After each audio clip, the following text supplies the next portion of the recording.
So in keeping with what we've been doing in previous classes, we're going to pray through one of the Psalms together, and this one's based on Psalm 106. And I think it does a good job of lifting up and reminding us of what I think is maybe the most important feature of the story in the Old Testament, and that is God's enduring love for His people. And you know, that's something that I don't know that we always really remember well. We pay lip service to it oftentimes. We'll say God is love, and one of the big virtues of Christianity is love and expressing love. But when we talk about an idea or a term, it has a history to it, right? In each of the families that you have a history of relationship with the people in that family and the ways in which love has been embodied that really makes sense to you, right? Sort of the ways that you've seen love lived out. And I think within the Christian story, we need to remember what it looks like for this love to be lived out. And one of the ways to do that is to remember that collectively, to remember that together. So we're going to do that with this psalm. We're going to do it in a sort of call and response. So I'll read the leader part, you will read the group part, and you'll notice a refrain that keeps coming up, okay? So let's pray together. Then the anger of the Lord was kindled against His people, and He abhorred His heritage.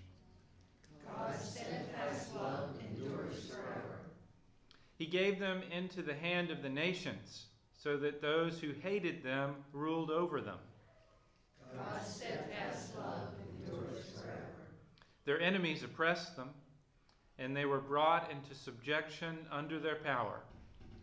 God's steadfast love endures forever. Many times He delivered them, but they were rebellious in their purposes and were brought low through their iniquity. God's steadfast love endures forever. Nevertheless, He regarded their distress when He heard their cry. God's steadfast love endures forever.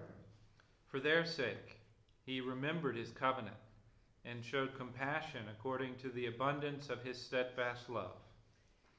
God's steadfast love endures forever. He caused them to be pitied by all who held them captive. God's steadfast love endures forever. Save us, O Lord our God.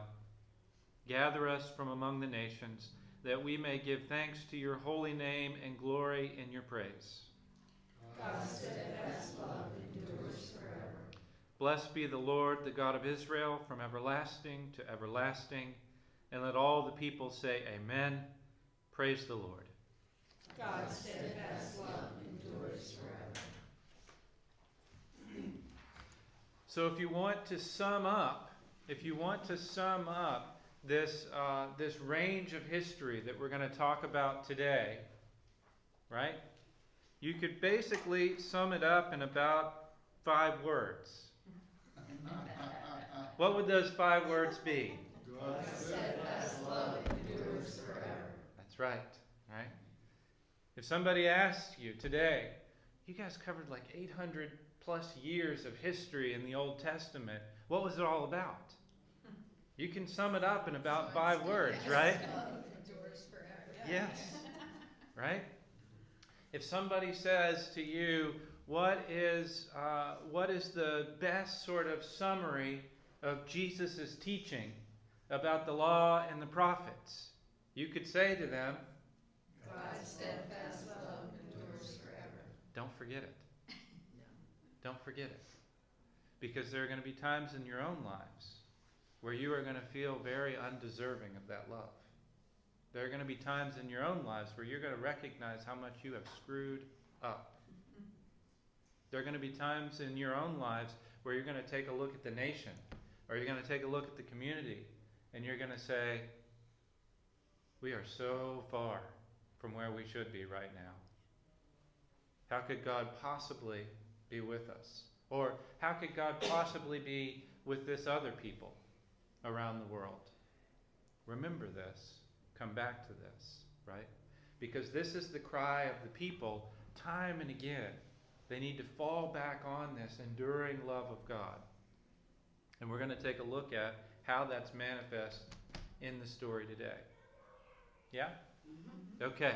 So where did we leave off last week? Who can tell me where we kind of left off last week? Let me pass some of these around. If you don't have a copy for yourself, here you go. This is what we're looking at today. If you'll pass those around for anybody that wants a copy. Where did we leave off last week? Who can tell me?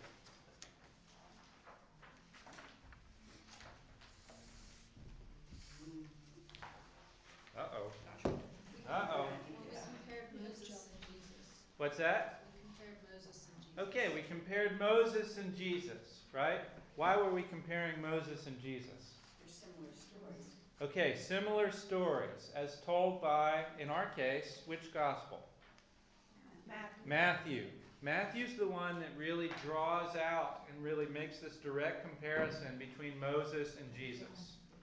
Right? He's telling us the story in a particular way about who Jesus is. Why? Why would Matthew be telling us the story in that particular way? Is he trying to prove that God's love lasts forever? For certain. And he's trying to prove that to a particular people, a particular audience. He's trying to tell this story to Jews, right? Because for the Jews, this is going to be a pretty important comparison. Who is the greatest, who is the greatest leader? Who is the greatest salvation character in Jewish history? Leads the people out of bondage. Moses, right? So if you're going to say that the Messiah has come, right? What are the people looking for in terms of a Messiah? Same type of person. Go ahead. But the Jews aren't looking for Moses. They're No. looking for Elijah. Right, they're looking, and what we're going to do is we're going to see Matthew's going to pull that out as well, right? He's already demonstrated that Jesus is greater than Moses in leading the people out. He's going to next move on to proving that he's greater than the prophet Elijah. There's also going to be some parallels between John and Elijah that come up in Matthew's gospel, right? There's also going to be some parallels there. Basically, Matthew is going to show you from a very Jewish perspective how Jesus is the Messiah and how he is greater than your best examples from Jewish history, right? Because what are we seeing in terms of patterns in the Old Testament? What are we seeing come up again and again? We've seen enough patterns at this point to recognize some things that keep replaying, right? What are some of the stories that we've seen so far in the Old Testament that keep replaying over and over and over again? The people cry out that they're hungry, so he provides them with meat and bread. Okay, the people cry out to God in their distress. God answers them, right? That happens time and time and time and time again. Sure. Anything else? They're disobedient and sin, and God forgives them. Okay, there's disobedience and there's sin, and I would add one extra phase to that. Consequences for that sin.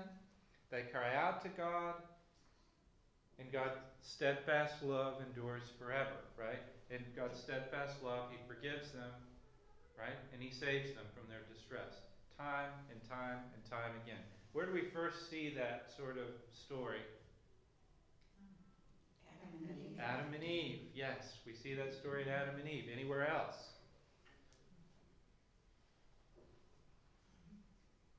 Pick a character, it doesn't matter. We're going to see this. Huh? Joseph, yes. Right? We're going to see this time and time and time and time and time again. Another thing that we're going to see is that for each one of these sort of heroes, do we have any heroes in any of these stories? Whether it be Noah, or whether it be Abraham, or whether it be Jacob or Moses, do we have any of these heroes that doesn't have flaws? No. Any of them? No. Right. Tell me about some of the flaws that we see in our heroes in these stories. Moses says, I can't speak. Okay. Moses suffers from a crisis of self-confidence, doesn't he? Absolutely. He's also a murderer, by the way, just putting it out there, right? He's like a felon on the run for a lot of years. Just pointing that out. Anything else? Abraham and Jacob were deceivers. Okay, we've got some deceivers going on, especially smooth Jacob, right? He's a smooth operator. Any others? David slept around. Oh. Yeah, David. We could spend weeks talking about David, right? We're going to spend a little bit of time on David today, but yes, David is undone, right? Undone in so many different ways, but one of them is in his sexual impurity. And the consequences of that are disastrous. What are Joshua's flaws? Okay, let's take a look at... Oh, yeah? Okay, let's take a look at him. So, Joshua is a bridge, right? Joshua is a bridge. How is Joshua a bridge? From one period to another period. He bridges is into the promised land. Okay, yes, right? Joshua is a leader who has been in the wilderness, and now he's going to be the leader who bridges this period as they move into the land, or try to anyway, right? Okay. What can you tell me about Joshua? What can you tell me about Joshua? Tremendous army commander. He won battle after battle. He was a true warrior. He's a true warrior, right? What else can you tell me about him?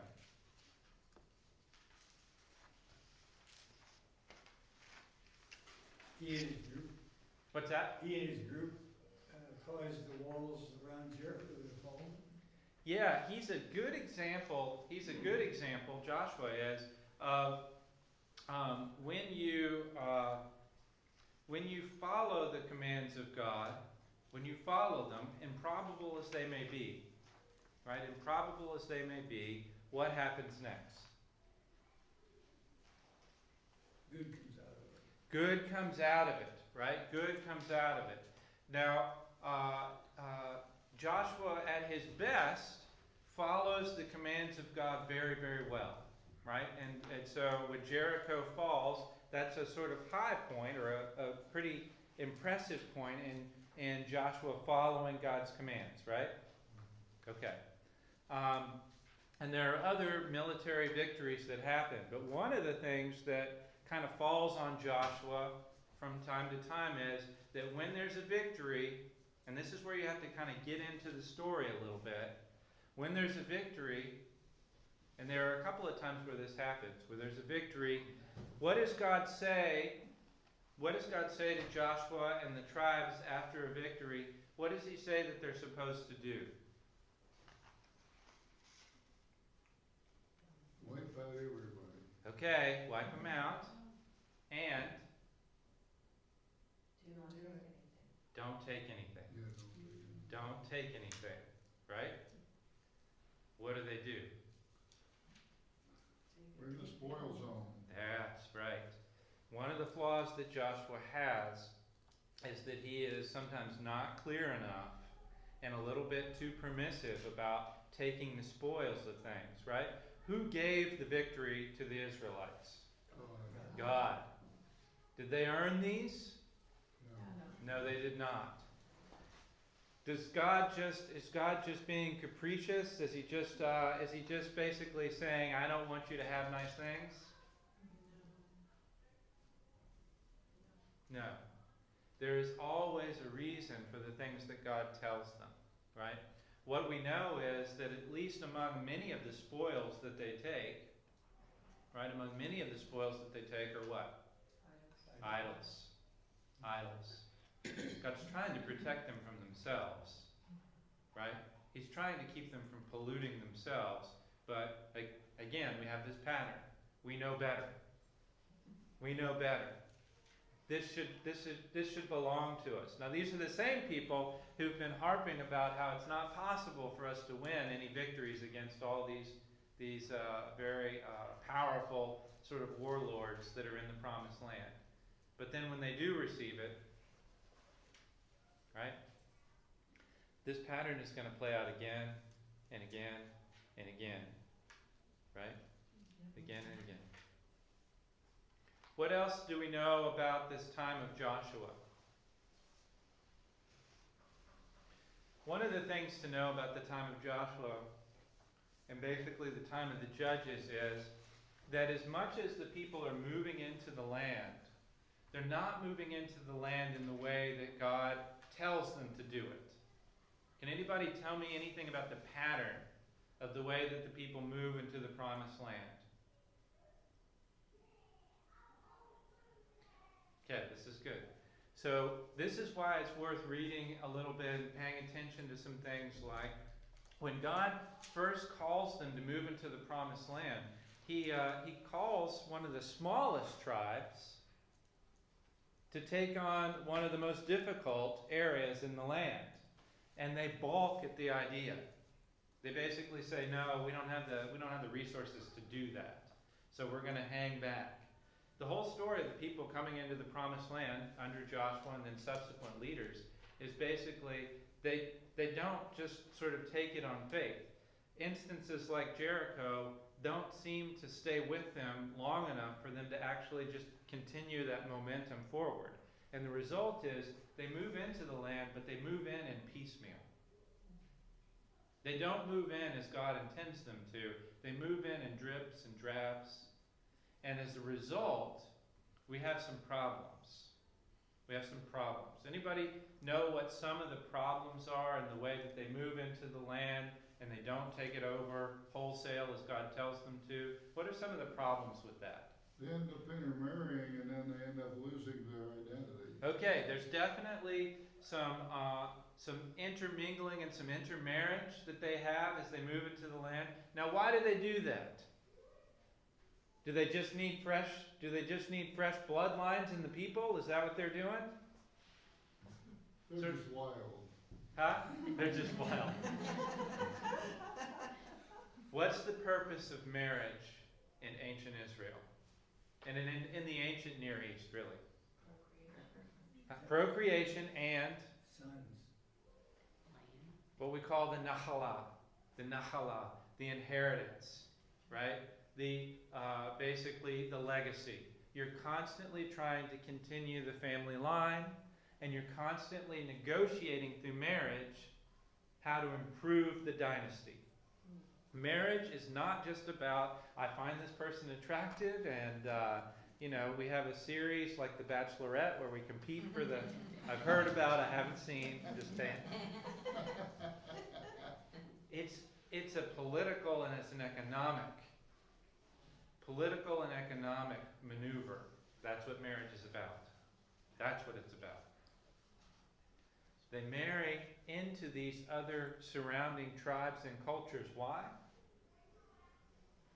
They're there. To make alliances, to try to basically make a space for myself without going to war. What does God tell them about that? It's a bad idea. You think it's smart. You think it's smart. It is a bad idea, accommodating yourself to this other culture. Because what's going to happen now? Yes. At worst, you're going to get swallowed up by this other culture and forget who you are. Best case scenario, it's going to cause a lot of friction in this family, isn't it?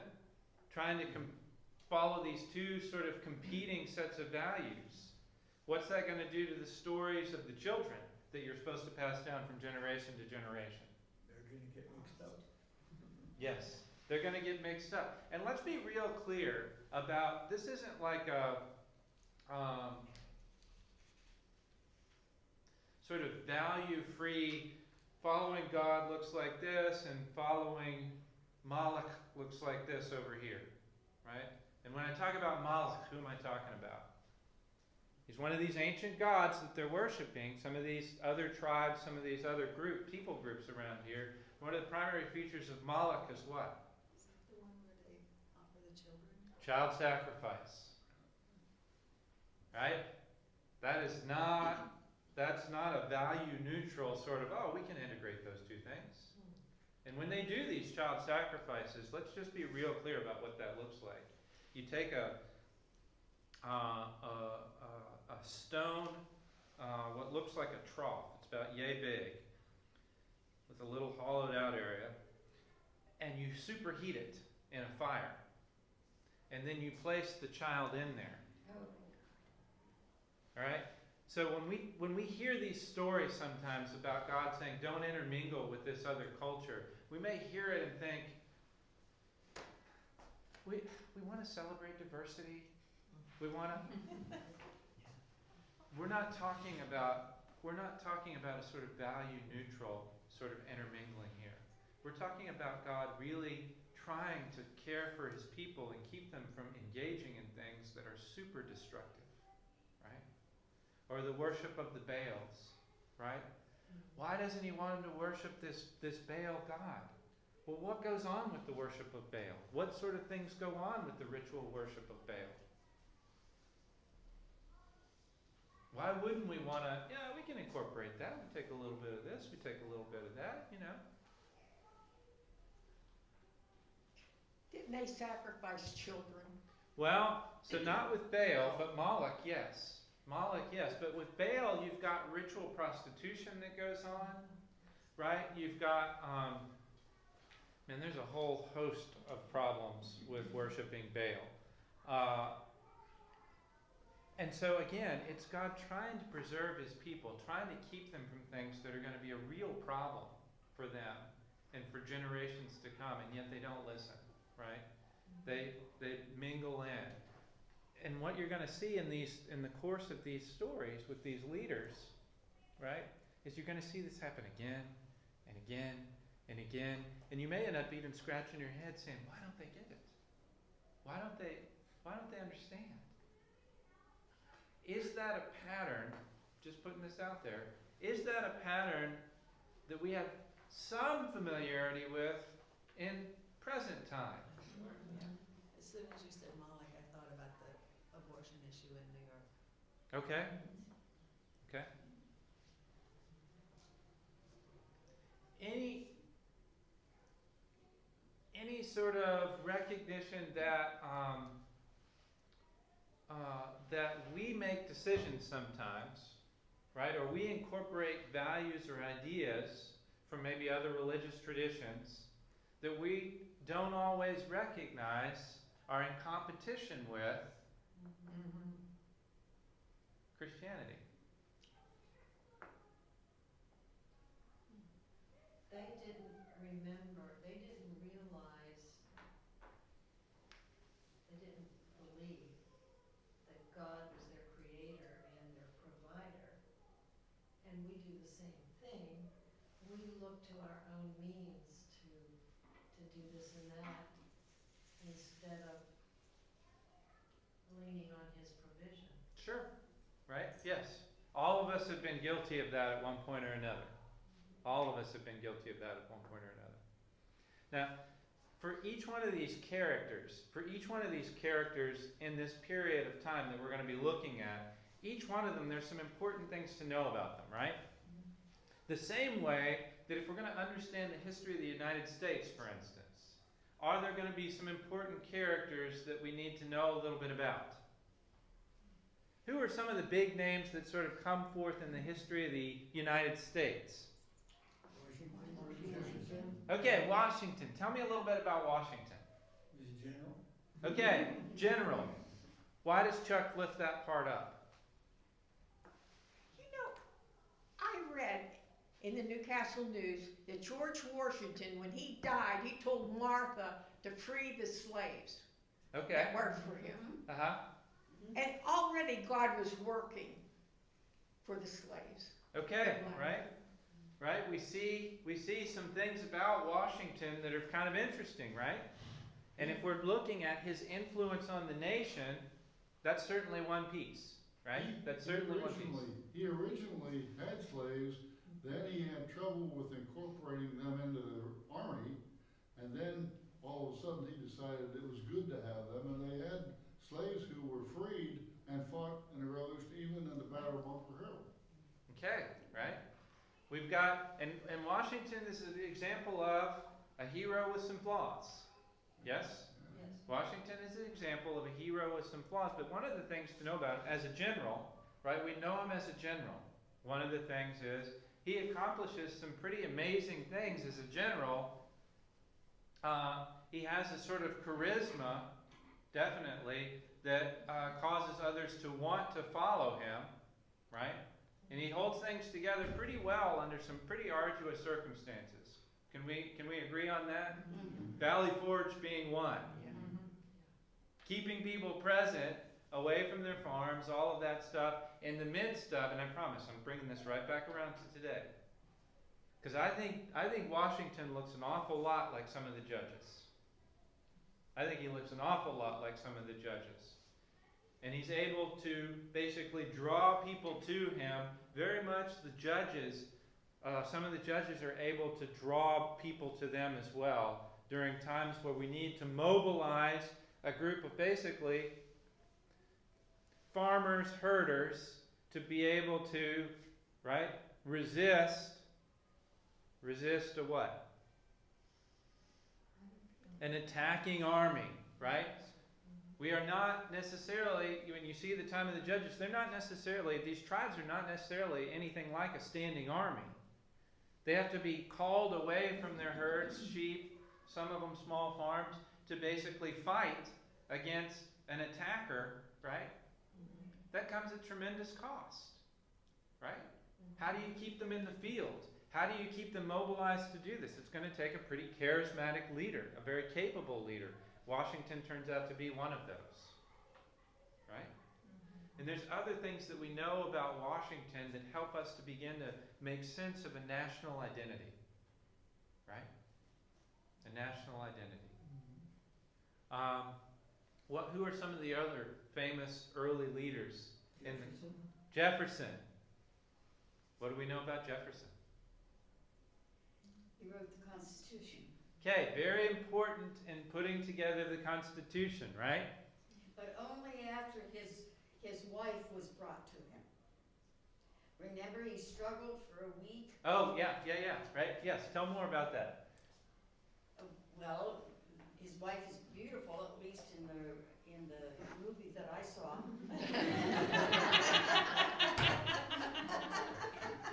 And so he sleeps with his wife again and finishes the Constitution. Okay, yeah, there's these stories that start to come up, right? There's these stories that start to come up that sort of show the humanity of some of our characters. But also there's an undercurrent, especially in recent history, of sort of looking at, they don't get as much press, but who are some of the women that are very important, turns out very important, in the emerging history of the country? Dolly Madison. Okay, Dolly Madison, yes, right? Sojourner Truth. Sojourner Truth. Is that a name that rings out? Mm-hmm. If it isn't, you should look it up.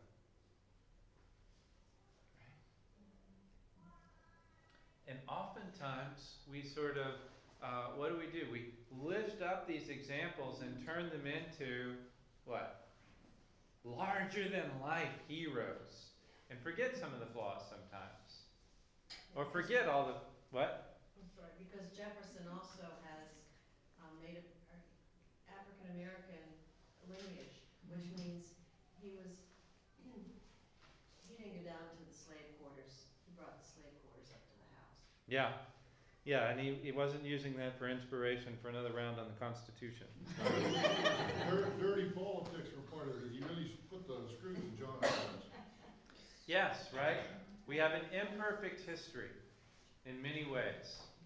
These characters that you're going to see, tell me about Gideon, for instance. What can you tell me about Gideon?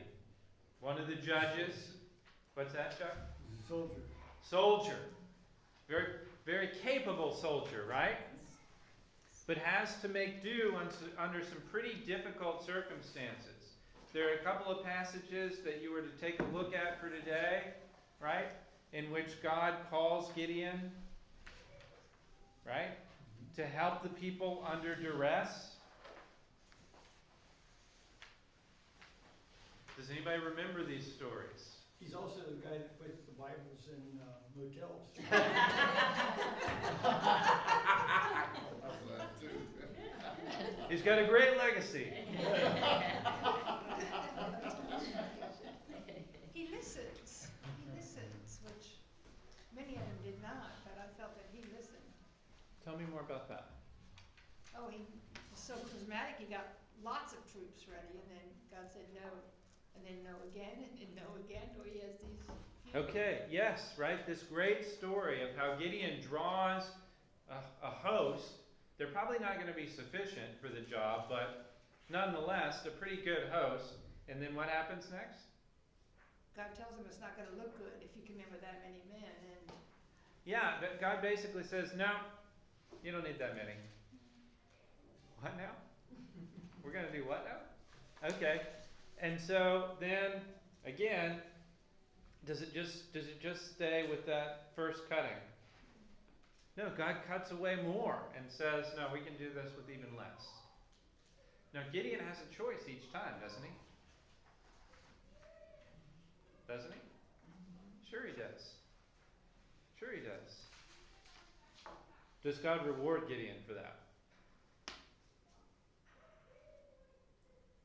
Sure, he gives him the victories, right? He gives him the victories with a ridiculously small number of soldiers. Ridiculously small number, right? Listening to God even when it seems irrational, right? To go this way. Time and again, God shows that God's power is sufficient to do whatever needs to be done. Could God have done it with one person? Yes. The numbers are immaterial. Numbers are immaterial. God can do it with one.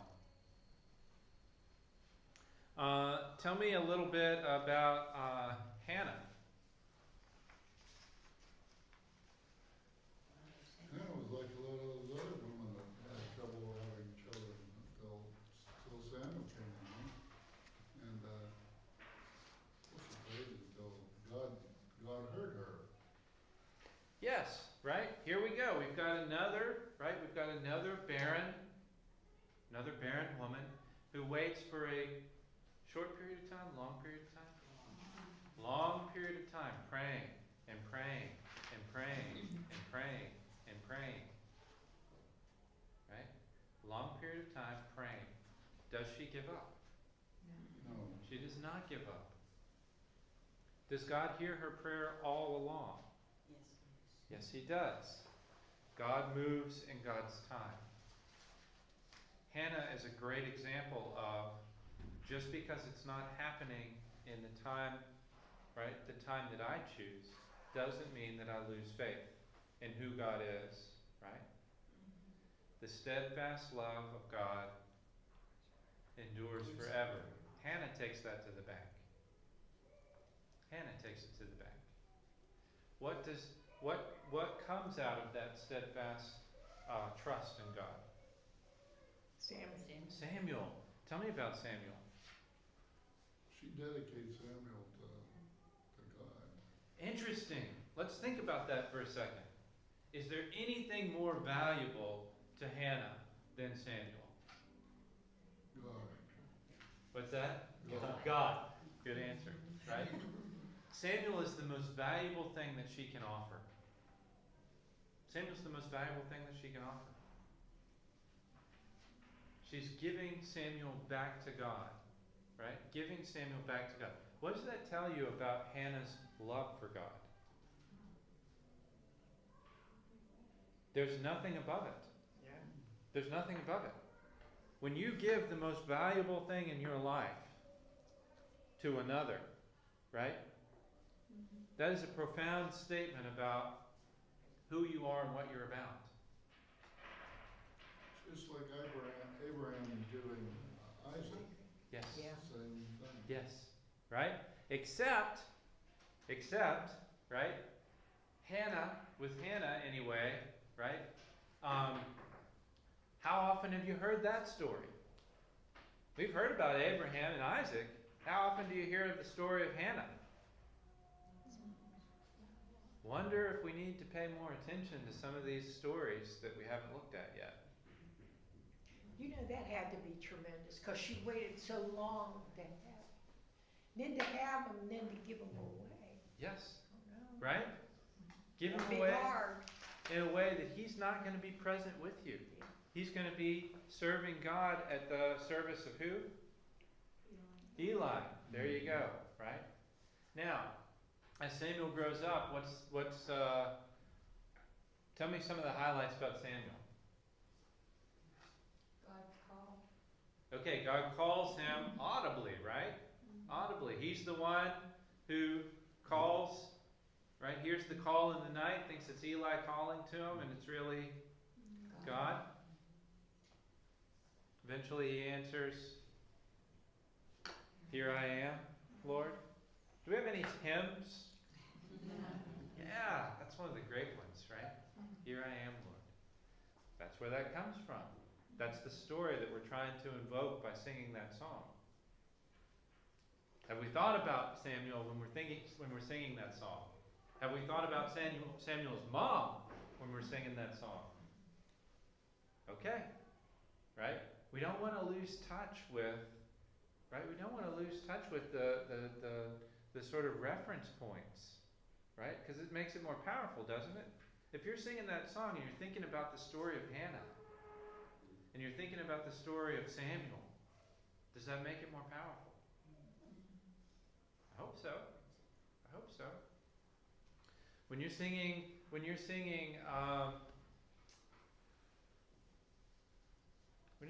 national anthem before the game, do you have a history that you think about when you're singing it? About what it means? About why we would sing that before a baseball game? It's certainly more powerful if you do. Right? You think about the cost. Right? Dig in. Really dig in, right? So many of the hymns have great stories. Right? So many of the hymns have a great backstory to them. Hannah, right? We've got Samuel as a boy, Samuel as a man. What's the big deal about Samuel as a man? Samuel selected both Saul and David. Well, God used Samuel, but I was wondering, do you think Samuel would have felt after Saul looked so good?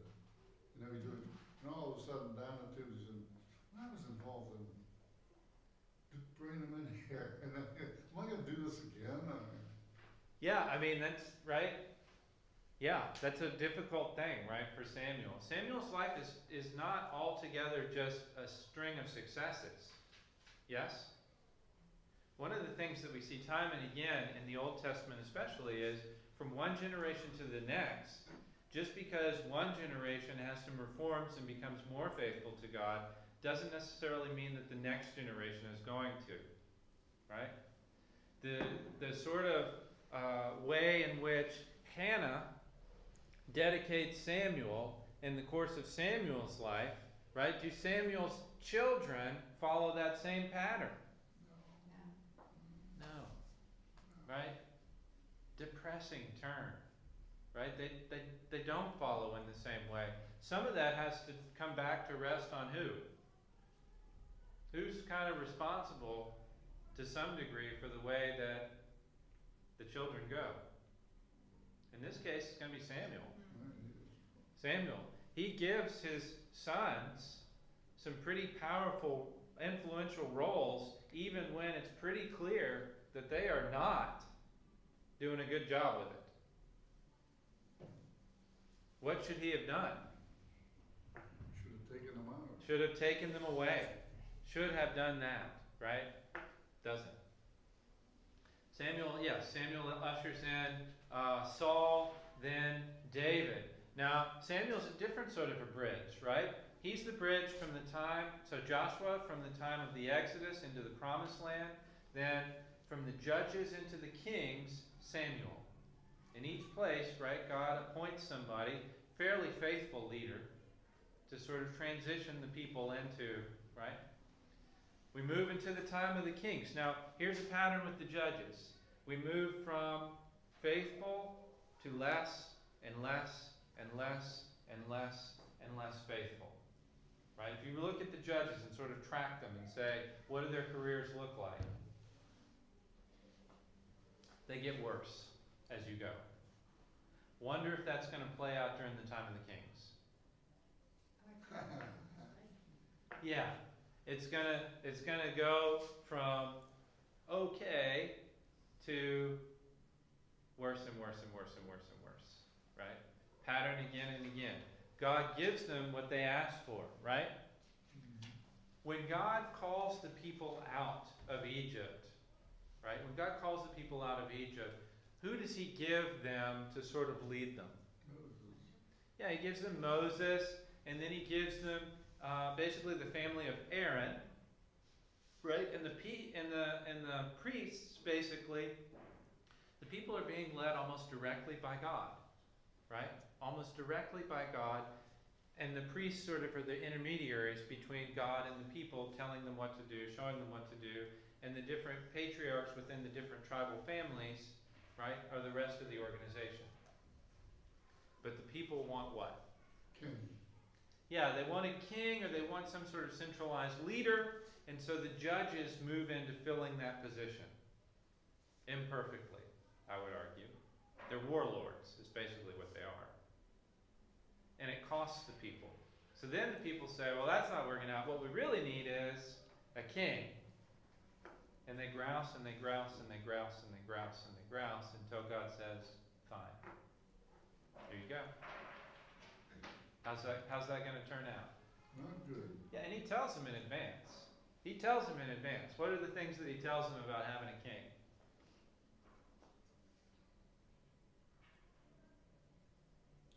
He's going to take what doesn't really belong to him. He's going to take the best stuff that you have and claim it for his own. He's going to take the lives of your sons as he leads them into war. Right? He's going to take the most choice. He's going to take the most choice examples from your daughters and keep them for his own. So, anybody think that this sounds like a good idea? You're going to lose more than you're going to gain. They grouse for it anyway, and they get it.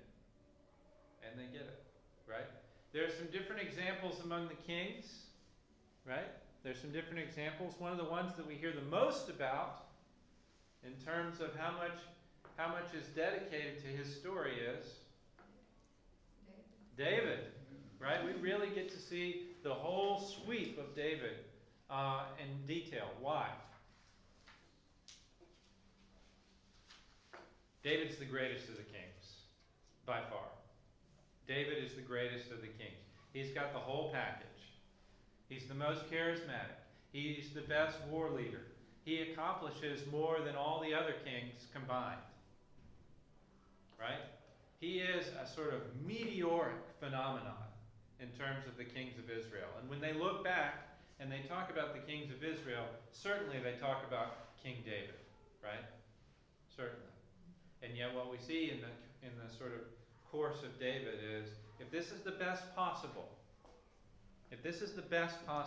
one who is a man after God's own heart, that's a pretty powerful endorsement. Pretty powerful endorsement. If that's the best possible, what do we know? He had flaws just like everybody else. Yeah. If this is the best possible, this is not anywhere near good enough. Not anywhere near good enough. And the consequences and the destructiveness of that. Right? What are some of the things that we can learn from the story of David? I'll tell you one.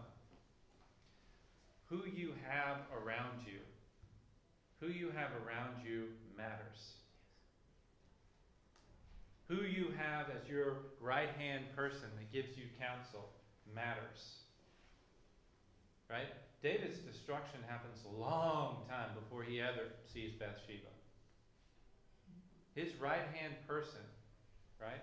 His right-hand person has proven himself to be a conniver, has proven himself to be a backstabber, literally, long before David goes all the way into the palace. That's the guy who's his right hand. Right?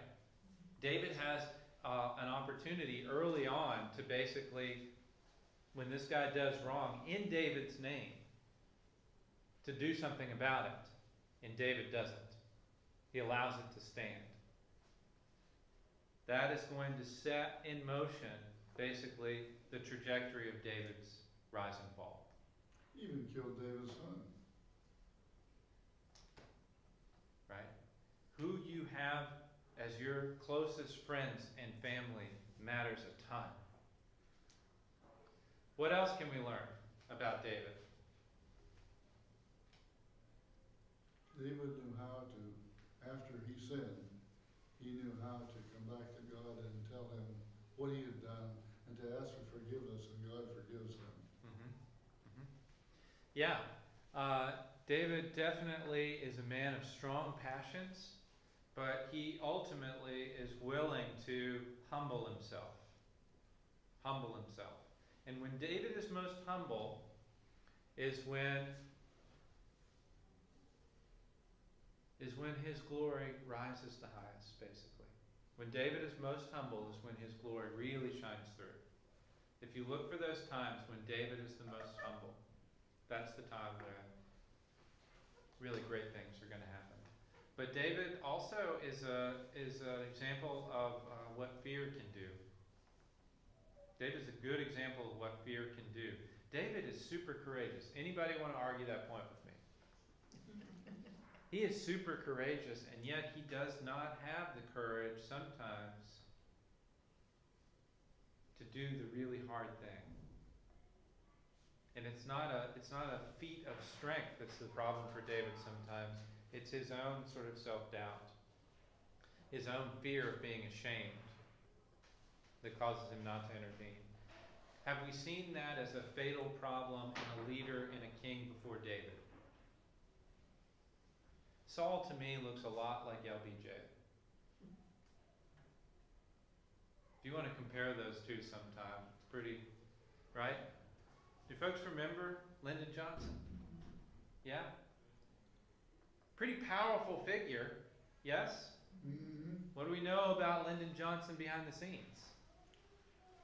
Social Security, Medicare. But behind the scenes, what do we know about He him? was one of the most powerful political figures in our country behind the scenes. Yes. Before he was elected president. Yes. Right? That's why ultimately that's why Kennedy picks him, right? Because of how powerful he is. He doesn't trust him further than he can throw him. But how powerful he is. But what do we know about Lyndon behind the scenes? He was riddled with insecurity and self-doubt. What? No guts. Yeah, he was just eaten up. If you look at some of the conversations that have been published between him and Lindbergh, she really propped him up quite a bit in terms of his overall emotional stability. He was really broken up when he wasn't sure that Kennedy was going to select him as his vice president. He was really in the dumps. Yeah. Look at the two and compare them sometimes, right? Saul also is riddled by insecurity. He looks fantastic. He looks really strong, really powerful, right? Very charismatic, very capable, and yet riddled with insecurity. Riddled with insecurity. And it costs him. He's afraid of being publicly shamed. And it ultimately kills Saul's career. Right? Oh, there's so much here that we could talk about. Each one of these characters, right, that we're traveling through. The kings get worse and worse and worse and worse. One to really pay attention to is Jeroboam. Right? Jeroboam and Jeroboam's story. Right? Jeroboam serves under Solomon. Right? And a prophet says basically Jeroboam is going to rule over the 10 northern tribes. Solomon hears about this and is going to kill him. Jeroboam goes where? Runs away to where? Egypt. Huh. Going to kill you. So he runs away to Egypt. And he's going to come back. He's going to come back eventually, and he's going to lead several tribes in the promised land. Does that sound anything like any stories that we've heard before? Okay, yeah, we've seen this one before, except this time, and this is why I think this is a great sort of interesting story. It's a what would have happened if kind of a story. Because Jeroboam comes back and he embraces Baal worship, right? He embraces Baal worship. The people that he leads, this time around, we're not gonna destroy the golden calf. We're gonna go along with that, and let's see where that goes. In the reign of Jeroboam, you're going to see that, right? If in the wilderness we had chosen to keep the golden calf and throw out the 10 Commandments, this is how it would play out. Jeroboam, you can see how it would play out if that's what you did. Right? Each of these kings and each of the stories has something to teach us. Yes, trust Jesus only. Okay. Trust Jesus and Jesus' way. Even if it doesn't seem to make sense. Even if it doesn't seem to make sense. Because Jeroboam, I got to tell you, as a political operator, he is very shrewd, and very capable. And in many ways, it causes his sort of kingdom to flourish at first. Just be clear on this. It's not as if he does this and everything just falls apart immediately. At first, it really prospers, right? It prospers like Enron. Until